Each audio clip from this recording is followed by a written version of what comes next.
Hello everyone, I'm Santiago and today I'm gonna be testing WreckFest on the GeForce GTX 1060 3GB for performance monitoring. I'll be using CAM. If you want to download the software, there's a link down in the description. So WreckFest, I'll be doing 1080p, 1440p and 4K.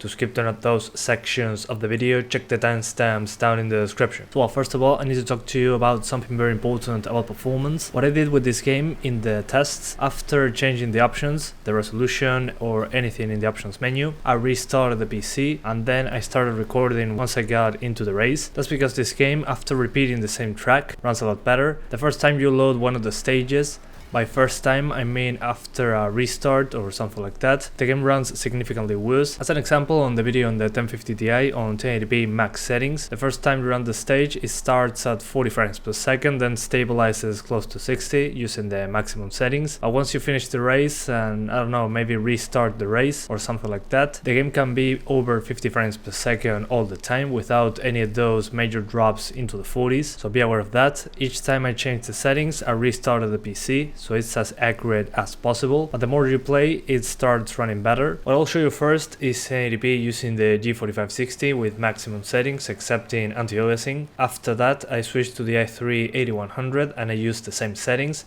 So you can see pretty much the difference between both CPUs. You'll notice that the i3-8100 is able to maintain higher GPU usage across the whole video, but that was to be expected. 2 cores 4 threads versus 4 cores 4 threads. Still not perfect on the i3-8100, but it's enough to be over 60 frames per second the majority of the time. Then I switched to 1440p and by using the maximum settings I can stay over 60 frames per second the big majority of the time as well. But when there's a lot of effects on screen, for example a lot of crashing going on between the opponents, you can expect a drop or two below 60, nothing major but it can happen. And finally at 4K I overclocked the GTX 1060. I show you two configurations once again, one trying to hit 60 frames per second the big majority of the time, which means that I'll lower shadows, reflections and effects. Then I just crank it up to the max to see what frame rate we get, and you'll see that at maximum settings at 4K I can get pretty decent frame rates. But what you'll have to take in account here is that when there's a lot of effects on screen, there is a huge performance hit, especially when there are collisions with more than 2 cars. You go from like 60 to 45 and it's very noticeable, especially when you're just trying to control the car, because the game feels way less fluid in just a split second. So I recommend to at least lower effects at 4K.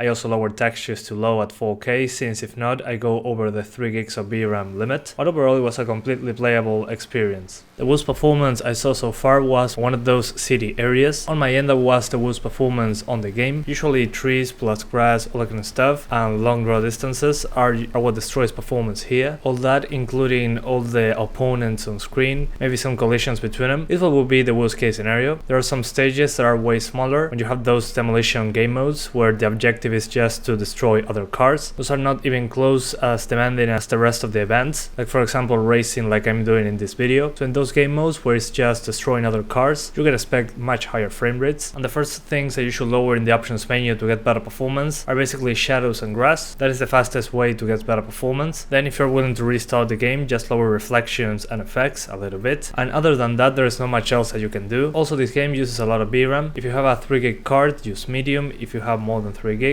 use high, and if you have less than 3 gigs of VRAM, use low. But yeah, that's pretty much the options menu. You also have MSAA if you want to use it. It's usually very demanding on the GPU, but at least we have the option if we want to. But yeah guys, that's pretty much it. I hope you keep enjoying the video. Thanks for watching and see you next time.